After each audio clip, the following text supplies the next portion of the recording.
But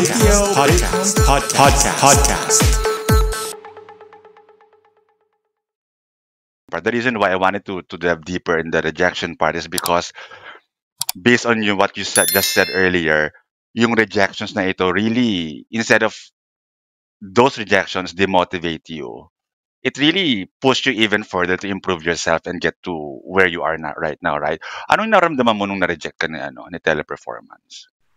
Nung na-reject ako, sa akin Mm-mm. syempre, masakit kasi alam mo yun yung pamasahe ko that time. Syempre yung Mm-mm. pamasahe ko that time, parang ang pagkakaalala ko, hiniram ko lang yung Mm-mm. pamasahe ko that time. Mm-mm. Para alam mo yung makapag-apply, tapos mare-reject. Syempre kasi Mm-mm. that time, babiyahe ka, tapos magpe-prepare ka ng mga resume, ganun, papaprint Mm-mm. ka. Correct. Pa-print Talagang ka pa, effort. oo. Mm-mm. Effort talaga. Tapos iisipin mo pa kung ano yung dapat na nakalagay sa resume mo para Mm-mm. katanggap-tanggap ka naman kahit papaano. Mm-mm. Tapos iisipin mo rin yung mga nagpractice-practice ako noon katulad ng ginagawa ko, yung may Yung mga ginagawa mo, oo, wala tutorial. mga tips na, oo. Wala pang Mm-mm. ganun. Hindi pa uso kaya sabi ko ang hirap ah. Pero hindi ako na-demotivate na itigil ko na ganyan ganyan. Kasi Okay, very bawat good. Mm-mm. steps kahit papaano nagkakaroon ng improvement napansin ko. Kung Mm-mm. ngayon hanggang initial lang ako, the next apply ko nakaabot na ako ng assessment. So, onting push pa, baka final interview, umabot na ako. Mga ganun. Ganun yung naging Mm-mm. pakiramdam ko nun. Kaya tinuloy ko ng tinuloy. Kahit lagi Okay. ako naliligwak. That's really a very inspirational moment for me. From your first rejection to the eighth company that finally you got hired, ano yung mga steps na Mm. ginawa mo? Hanggang sa, Na-hire ka, oo, na-hire ako. na-hire ka. Oo. Oo. Yun nga, ang ginawa ko nun, sinusulat ko yung mga interview questions na na-encounter ko. Okay. Naalala mo Tapos, siya and then sinusulat mo. inaalala Okay. ko siya, sinusulat ko. Kasi dati, kapag naliligwak ka, binibigyan kami ng parang checklist. Ito yung mga website, puntahan mo to, mag-aral ka, mag-practice ka ng grammar, practice ka ng English, Mm, mm, mm, ganyan-ganyan. mm. Manood ka ng mga English movies. Yun yung mga, typical na payo Yeah, noon yeah. kapag bumabagsak Mm, sa BPO.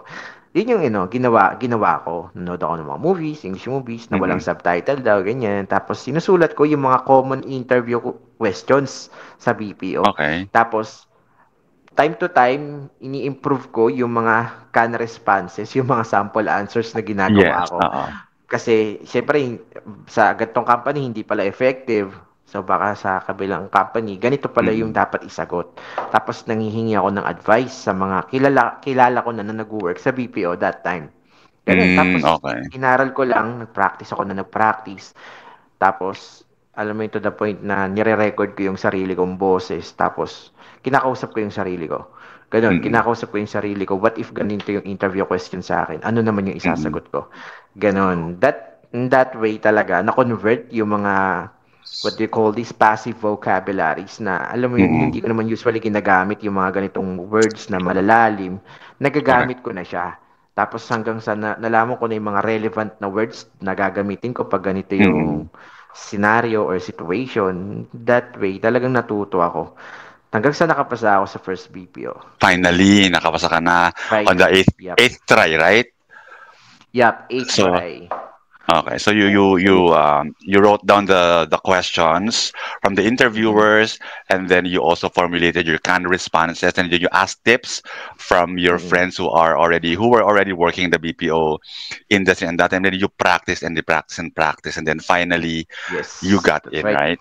How proactive you were at that time, Kuya Rene Boy? Kasi especially nowadays, sa mga kabataan na wanted to venture into BPO industry, no, they would tend to be Mm-mm. demotivated and then change career path right away or parang change path agad, no, course of action baga. So ayun, Mm-mm. and that's really inspiring kasi it seems to me that the way that you have tried to make things better or achieve your goal was very, ano ba, parang from the scratch siya kung tawagin, no?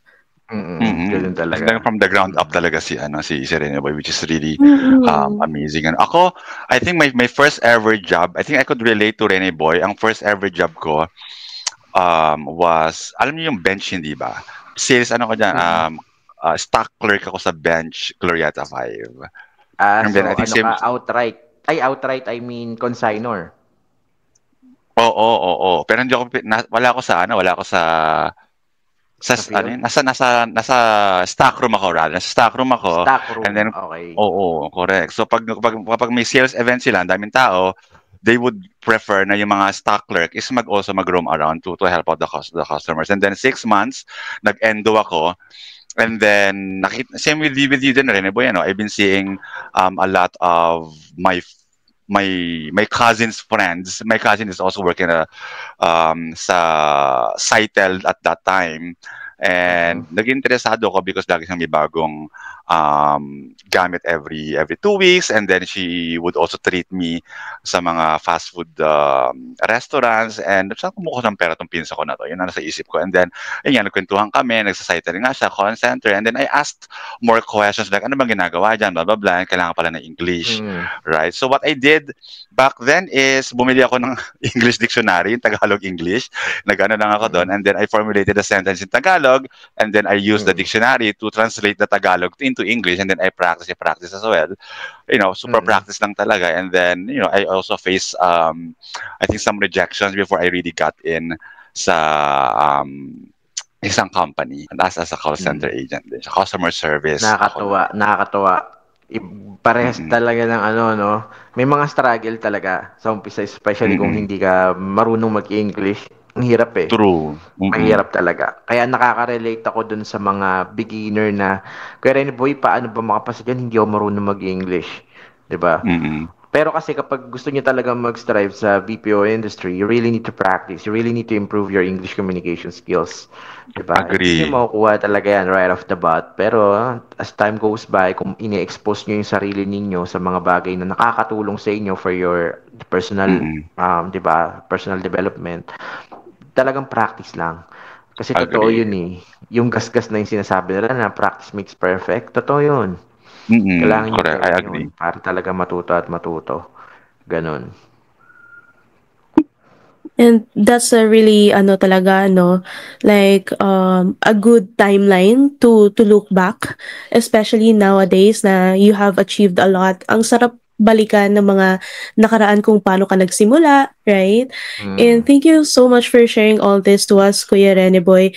Pero nung na-achieve mo na siya, my question is, what's the most challenging part naman of being an agent in a BPO workspace? Being an agent, ang most challenging para sa akin it's yung feeling na parang repetitive yung ginagawa mo. Parang repetitive. Mm. Nakaramdam ako ng, hindi ko alam kung ano yung term, pero basta parang na-feel ko lang yung pagiging stagnant sa paulit-ulit. Not Mm. unlike kung Mm. ikaw ay mapunta sa magandang account, magandang management, wala nang problema. Anong nangyari kasi na-stack up ako dun sa account ko before. Nasabi ko, Mm. paano bang gagawin ko para bumalik yung spark? Okay, ano ba yung kailangan ko isipin para bumalik yung drive ko, kumbaga. Ganun. Kasi Okay. nakaramdam ako ng alam mo yun, parang repetitive, paulit-ulit yung ginagawa ko, tapos paulit-ulit yung senaryo. Yun yung Mm. pinaka-challenging part para sa akin.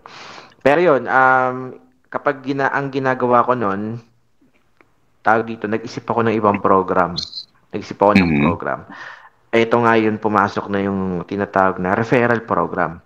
So, aside dun sa trabaho Referral na ginagawa program. ko Okay. na pagiging repetitive, nalipat yung attention ko dun sa referral program. Kasi hindi naman sa nagiging consistent top agent ako before eh. Nagiging consistent top agent ako. Tapos, na-experience ko rin yun. Pero syempre, may mga times din na talagang nagkakaroon ako ng problema. Like yung mga NTEs, yan, talagang nasasabunan ako ng Nagka-NT mga ka rin. NTEs. Anong kaso mo? Oo naman. Syempre, maraming kaso. Maraming kaso. Oo. Not to mention, dumating sa point na nagkaroon ako ng kaso na tinatawag na social media talaga yung kaso ko. Alam mo yung Like negligence na posting, nagawa ko na social media sa ibang bansa. Ganun yung nangyari. Oh. Ganun yung nangyari. Dahil sa antok, pagod, ganun. Ganun yung nangyari. Yes. Sa sobrang Pero antok yun. mo, kung saan na gumagalaw yung kamay mo sa mouse, kung ano kiniklik mo, ganun. Bigla na lang may lumilipad na call. Pero yun, ano kasi yun kasama sa pagiging call center agent dati. Yeah. Oo. Kasama sa pagiging call center agent yon. Pero syempre, hindi natin yan nire-recommend na gawin ng mga newbies or ng mga bago pa lang sa BPO. Oo, Di ba? agree. Kasi, ano Mga ano yan, lang yan, mga alamat lang ang nakakagawa, nakakalusot sa mga yes, mga alamat. Yun yung naging pinaka-challenging part sa akin. Nakaramdam ako ng ano. Mm, Kaya lumipat ako sa referral program. Doon ako nag-focus. Kaya kahit na nag-work ako ng ganito, na-challenge ako sa ibang program ng company namin. Ganun yung nangyari. mm. For those who are listening and watching to us right now, Rene Boy, can you quickly define for us ano ba ang referral program na yan? Mm. Okay, just to give you an overview about the referral program, ito po yung isang, hindi lahat ng company may ganito, pero pag may ganito yung company ninyo, i-take advantage ninyo. Okay? Kasi privilege nyo rin yan Mm, na nakumita while referring friends, family, relatives yan. Yung mm, referral program kasi guys, ito po yun kapag nag-invite kayo ng ibang tao na mm, pumasok sa company ninyo, tapos kapag nagkaroon ng successful hire or na-hire po yung ni-refer ninyo, yung iba, mayroon pong pa-incentives yung mga company. mm, Okay? mm, mm, And yeah, just make the most of it. Kailangan ninyong i-try nyo lang ng i-try yan kasi may chance talaga na kumita kayo dyan. Actually, nung mm, nag-start si Kuya Rene Boy, talaga nagre-refer mm. ako dati. To the point na nagiging top referrer ako ng Concentrix before. Yup, nagiging Concentrics, top wow, referrer. okay. Yes. Naging top referrer ako. Yung talagang sobrang dami ko na ipapasok na tao. Like ilan? Dun sa, Like, siguro in total, sa lahat ng mga in na-refer mo na, total, ilan na? Oo. ang successful hire ha, 8,000 kasi dati. Merong premium na tinatawag. 8,000 per, per successful hire yon. Oo. Hindi ko lang sure sa actual count ha, pero umabot ng nasa 200,000 pesos may get yung total referral incentives na nakuha ko. Pero ilang tao yun Ma, nang hindi na-refer mo na? ko maalala. Kasi when it comes to referral, ang dami kong pinasok. Hindi Mm. lahat pumapasok sa pangalan ko. Kasi oo, Okay. ganun yung nangyari. Hindi lahat pumapasok sa pangalan ko. So, sobrang hinayang na hinayang ako nun. Kasi, Mm. alam mo yun, parang may disconnect dun sa communication namin ng applicant na kailangan, ito yung parang employee ID number ko, ito yung full name na Mm. ilalagay mo. Isang Right. detail lang na mali, hindi nagiging successful yung referral ko. Kaya kung kayo magre-refer kayo guys, make sure na tama yung details na ipoprovide ninyo kasi naging issue ko siya before to the point na ang dami ko na-refer pero onti lang yung talagang naging na-monetize ko. Oo. Pero okay lang naman Okay. kasi ang goal mo talaga is makatulong eh. Yun yung naging Nakatulong, correct. yun Mm. yung goal mo, makatulong ka rin na yun may trabaho. Tapos yun doon nagumpisa actually si Kuya Rene Boy sa pagre-refer to the point na pag-create ko ng kasi ang dami ko nire-refer, Mm. more hundreds of people yun, hundreds of Mhm. people. Naggagawa ako ng mga Facebook posting, tapos nagre-reply ako isa-isa sa mga nire-refer ko.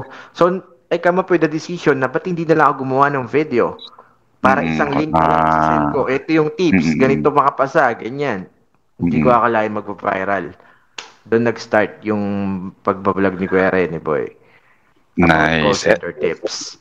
Right. So the referral program is what really was the defining moment when you realized that you wanted to establish this Kuya Rene Boy official mo, hindi ba? Tama ba ako? Yes, tama. Okay. At yung Ganun yung tinatawag kong ano nangyari. human trafficking na legal. Oo, human trafficking na legal. Kasi Correct. gusto ko magpasok ng mga tao before. Mm. Kaso lahat hindi ko natuturuan ng tips. So, yun, lalagay ko na lang yung ito employee ID number ko, ito yung full name ko para pag nag-apply kayo sa Concentrix, Mm. magre-reflect Correct. na. Yun, doon na nag-start yung pag-switch ko rin ng career from BPO to freelancing kasi nung Mhm. nagkaroon na tayo ng views sa YouTube, sa Facebook, medyo nagkaroon Mhm. tayo ng earnings and yun na, doon na nag-start yung pag-freelance ko nun during pandemic. Freelancing. So you got hired as a BPO agent, and then medyo you felt stagnant, so you ventured into focusing an extra attention on the referral program, and then since Mm-mm. you that sparked your purpose or your desire to really help more people, so nakapag-start ka ng Kuya Rene Boy official mo on Facebook page, and you started Mm-mm. coaching other aspirants who wish to be part of the BPO Yes. industry, right? And Yes. then what made you naman transition to freelancing? Kasi again, Okay. BPO companies, when you got hired by a BPO company, right? Aside from your salary, you are also given benefits like yung SSS contributions mo, 13-month pay, and then your paid time off, and other perks and benefits that the usual BPO companies would give, ano. Then you become a freelancer. You kind of lost all of those. So what made you decide to transition naman sa pagiging freelance? Oo, actually yun nga, yun yung downside. Nung paglipat ko sa Mm-mm. pag-freelance, nawala lahat yun. HMO, yung mga Yeah, benefits oo. na yan, pati yung mga contribution. So I decided na lang na mag-self-contribution. Kasi, Mhm. guys, freelancing is not for everyone pa rin. Okay? Kung gusto niyo True, oo. mag-strive dito sa pag-freelance, kailangan ninyo ng tag dito, kailangan ninyo maging prepared financially and mentally. Kasi hindi na, pag sinabi kasi nating freelance, hindi naman to katulad ng sa BPO na meron kang stable na monthly earnings talaga. Okay. Mm. So, kaya lang naman din si Kuya Rene Boy nag-switch here kasi nga, nagkaroon tayo ng views ng monthly earnings sa YouTube, sa Facebook, Mm. tapos, yon. Ang ginawa ko kasi that time, nag-focus ako dun sa advocacy ko na magturo ng mga applicants. To the point na, so since meron na akong platform, Mhm. Yeah. oo, sabi ko, magtuturo ako ng maraming applicants. Naggandak ako ng mga free interview practice sa Yeah. YouTube channel ko. Mhm. Every time na nagla-live ako, pasok kayo dito, tara, interview session tayo. Nakakahingal. Alam mo, to the point na lagi ako nagkakasakit that time kasi ang dami kong ina-assist na applicants. Sabi ko kahit yung iba nga sasabihin ko, Ren Boy, padala kita ng ano, ng burger, ng ganyan, dahil sa'yo, nakapasa na ako Mm. sa BPO. Doon Oo. nag-start. Yun yung naging drive ko na ipagpatuloy ko palalo yung freelancing kahit sugal. Kasi Oo. during that time, hindi naman pa ganun kalaki yung kitaan sa Mm. pag-Facebook, ganun, YouTube. Kumbaga, Mm. naniwala na lang ako dun sa advocacy ko na yun, na marami ako natutulungan eh. And eventually, hindi ko akalain na magkakaroon ng maraming numbers yung views. Tumaas yung views hanggang sa nilapitan na tayo ng mga brands. Yan, nagkaroon tayo ng mga brand Yeah. deals. Yan. Tsaka doon na talaga ako naging stable sa pag-freelance. Mhm. Yun na, Okay. doon na nagumpisa. Ito yung ano, ito Tapos yung yun, pinasok ko na rin yung VA. Naging SMM din, virtual yung virtual assistant. Oo. assistant. Doon na rin yun pumasok. Okay. Sinama ko na rin siya sa mga sideline. Ganun. Your story is actually a true testament to Mm. what I abide by in my life and in my career as well. And I call this the triple P's, PPP. It means pursue your purpose, then your profit will come after. And that's really what you Oo. have done in your life, Rene Boy. You really pursued the purpose of your life or of your career to really help out people, aspirants, and then instead of focusing on monetary value of what you're doing, you just focus Mm-mm. on the purpose of you helping people. And right now, you are reaping the profit of these activities of this risk rather for the past years, hindi ba? And that wraps up another episode of the BPO Break Room. Salamat sa pagsama sa amin today. We hope you enjoyed the kwentuhan and learned something new. Don't forget, laugh, learn, and level up. And follow us on Spotify, YouTube, Facebook, and TikTok for exciting updates, tips, and more chikahan. Give us a thumbs up and share this with your workmates. Baka ito na ang break time inspiration nila. Until next time, stay awesome, stay productive, and always take time to recharge. Kita-kits ulit dito sa The BPO Break Room.